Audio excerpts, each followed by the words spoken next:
Halo, perkenalkan saya Putu Martini Suryadi, guru SMA Negeri 1 Kubu Tambahan, calon guru penggerak Angkatan 7 Kabupaten Buleleng. Pada kesempatan kali ini, saya ingin memaparkan mengenai koneksi antar materi pada modul 1.1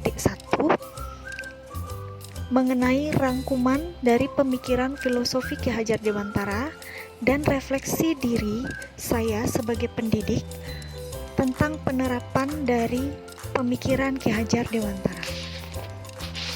Rangkuman pemikiran filosofi Ki Hajar Dewantara. Menurut Ki Hajar Dewantara, tujuan pendidikan adalah menuntun segala kodrat yang ada pada anak-anak agar mereka dapat mencapai keselamatan dan kebahagiaan yang setinggi-tingginya, baik sebagai manusia maupun sebagai anggota masyarakat. Dalam tujuan pendidikan Ki Hajar Dewantara, konsep menghamba pada siswa yaitu menuntun anak mencapai kekuatan kodratnya sesuai dengan kodrat alam dan kodrat zaman. Anak-anak harus dididik dengan cara yang sesuai dengan tuntutan alam dan zamannya sendiri. Ki Hajar Dewantara memiliki istilah sistem Among, yaitu melarang adanya hukuman dan paksaan kepada anak didik karena akan mematikan jiwa merdeka serta mematikan kreativitasnya. Dalam mendidik siswa, para guru perlu berlaku seperti orang tua atau bapak dan ibu kepada anak-anaknya sendiri. Esensi pendidikan pada pemikiran Ki Hajar Dewantara yaitu berfokus kepada siswa. Guru hanya bersifat sebagai fasilitator dan berhamba kepada sang anak. Yang artinya, guru sebagai penuntun dan anak-anak bebas dari segala ikatan dan tidak meminta suatu hak. Konsep yang diterapkan oleh Ki Hajar Dewantara di Taman Siswa juga mengenai konsep kepemimpinan, yaitu konsep Tutwuri Handayani yang berbunyi Ingarsa Sungtalada, Ingmadya Mangunkarsa, dan Tutwuri Handayani, yang artinya di depan memberikan teladan, di tengah-tengah menciptakan prakarsa dan ide, serta di belakang memberikan dorongan dan arahan. Selama proses pembelajaran, guru diharapkan dapat memberikan teladan atau panutan bagi siswa, baik dari tutur kata maupun perbuatannya. Hal itu karena apa yang dilakukan oleh guru akan dicontoh juga oleh siswanya. Oleh karena itu, pendidik selain menguasai pengetahuan, dia juga harus memiliki pribadi yang dapat dicontoh. Pendidikan saat ini menganut kurikulum merdeka, di mana konsep ini relevan dengan pemikiran Ki Hajar Dewantara yang sangat mengedepankan pendidikan karakter atau budi pekerti. Beliau mengajarkan bagaimana kita bisa memerdekakan diri kita sendiri dan tentu saja merdeka sebagai rakyat, bangsa, dan negara. Singkatnya, Ki Hajar Dewantara mengajarkan kita untuk menjadi pribadi yang percaya diri, baik sebagai individu maupun bagian dari sebuah bangsa. Selama ini sebagai guru, saya sudah merasa menjalankan pemikiran Ki Hajar Dewantara dalam aktivitas sebagai guru, walaupun implementasinya dalam sehari-hari masih belum maksimal. Yang saya percaya sebelum mempelajari modul ini adalah semua siswa dapat menerima pembelajaran dengan metode yang saya terapkan secara merata. Saya belum menerapkan sepenuhnya filosofis pendidikan Ki Hajar Dewantara.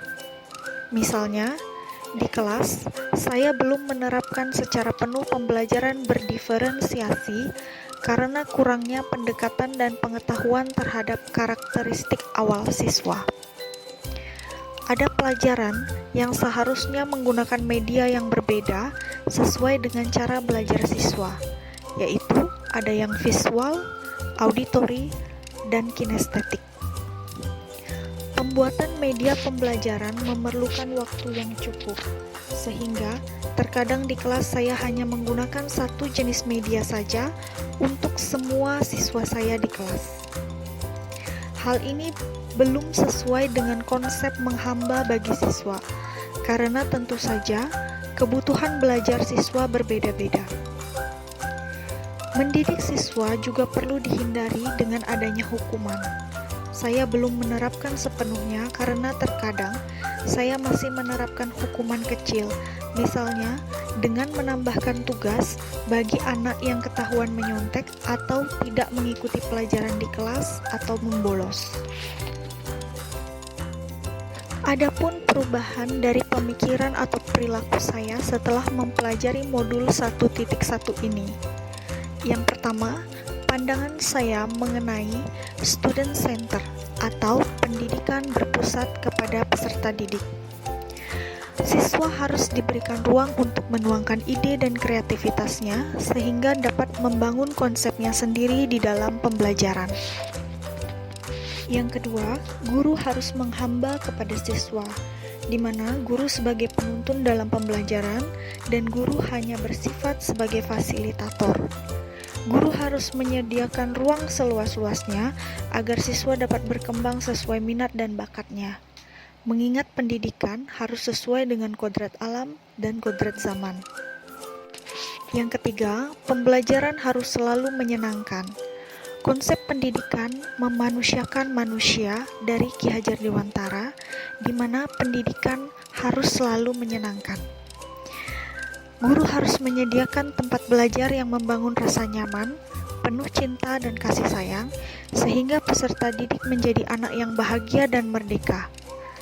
Guru harus menghindari adanya hukuman ataupun larangan yang dapat mematikan kreativitas peserta didik.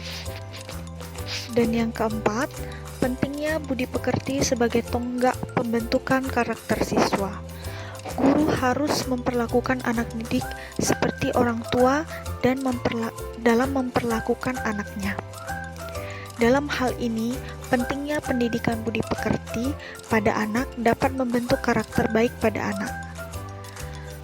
Kemudian, pentingnya mengetahui karakter awal siswa sehingga dapat menerapkan pembelajaran berdiferensiasi.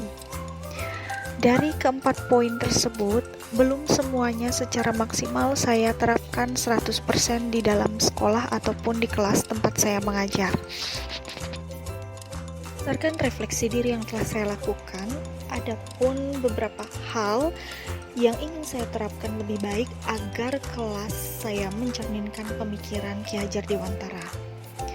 Yang pertama yaitu merancang pembelajaran yang berpusat kepada peserta didik dengan menggunakan media maupun metode yang sesuai dengan karakteristik, minat, dan bakat peserta didik. Dalam hal ini konsep guru harus menghamba kepada siswa. Jadi guru harus menjadi penuntun dalam pembelajaran dan guru dapat hanya bersifat sebagai fasilitator. Yang kedua, menciptakan pembelajaran yang selalu menyenangkan di dalam kelas. Misalnya dengan memberikan media-media yang menyenangkan, belajar langsung di alam sekitar sehingga tidak bosan, dan menghindari adanya hukuman ataupun larangan yang dapat mematikan kreativitas peserta didik. Yang ketiga, mencoba menerapkan tes diagnostik di awal pembelajaran sehingga dapat mengetahui karakteristik siswa dan bagaimana kondisi dan kesiapan siswa dalam pembelajaran. Pentingnya mengetahui karakteristik awal siswa ini sehingga dapat menerapkan pembelajaran berdiferensiasi. Hal ini juga dapat dilakukan dengan melakukan koordinasi bersama dengan guru BK dan bila perlu bersama dengan orang tua atau wali siswa. Selain itu, melakukan penguatan budi pekerti dan juga nilai-nilai kearifan lokal di dalam kelas maupun di luar kelas. Kemudian melakukan implementasi kearifan lokal di kelas, baik di dalam menyisipkan di dalam pembelajaran maupun menyisipkan di luar pembelajaran. Seperti misalnya kegiatan yang sudah dilakukan di sekolah kami yaitu melakukan sistem ngayah, yaitu kegiatan yang dilakukan oleh individu secara sukarela dengan dasar tulus ikhlas, dan ini diterapkan di sekolah kami baik di dalam pembelajaran maupun di luar kelas, seperti misalnya dalam persiapan Hari Raya Saraswati, Hari Raya Upacara Besar, kemudian pada saat melakukan piket, membentuk kegiatan OSIS, dan kegiatan ekstrakurikuler lainnya.